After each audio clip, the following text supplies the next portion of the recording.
பேச்சாற்றல் கொடைகள் பற்றி இன்று கேட்போம். இக்கொடையின் மூலமாக கடவுள் நம்மிடம் உரையாடுகிறார்.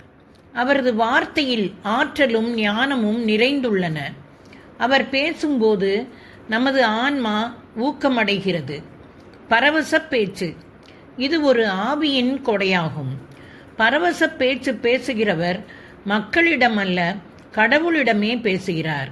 1 கொரிந்தியர் 14வது அதிகாரத்தில் 2வது வசனம். நாம் பரவச பேச்சு பேசுகையில் தூய ஆவியானவரால் ஆட்கொள்ளப்பட்டு மறைப்பொருளை உரைக்கிறோம். 1 கொரிந்தியர் 14வது அதிகாரம் 2வது வசனம். பரவச பேச்சு பேசுகிறவர் தம்மை வளர்ச்சியுறச் செய்கிறார். நாம் பரவச நிலையில் இறைவனிடம் வேண்டும் போது நம்மிடம் செயலாற்றும் தூய ஆவியாரே இறைவேண்டல் செய்கிறார்.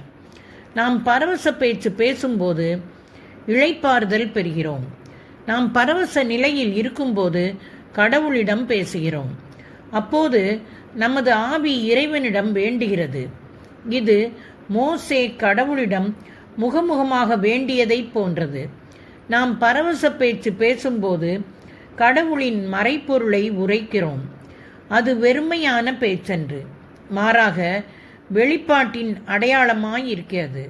நீங்கள் பரவச பேச்சு பேசும்போது நீங்கள் வளர்ச்சி உற்றவர்களாயிருப்பீர்கள்.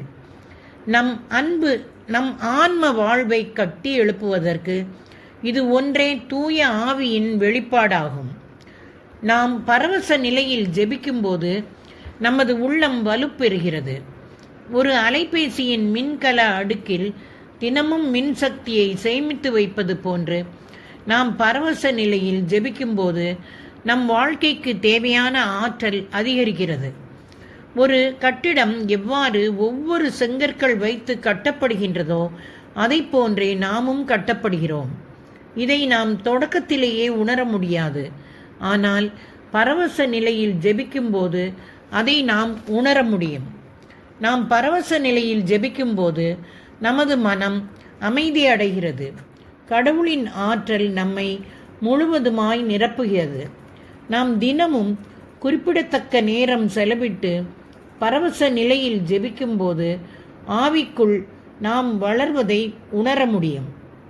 நீங்கள் தனிப்பட்ட வாழ்வில் இப்படியாக வளர்ச்சி அடைவதே ஆவிக்குரிய சட்டமாகும். அப்போது நாம் ஆன்மீக வாழ்க்கையில் முழு உள்ளத்தோடு செயல்படுகிறோம். தொடர்வோமா நண்பர்களே?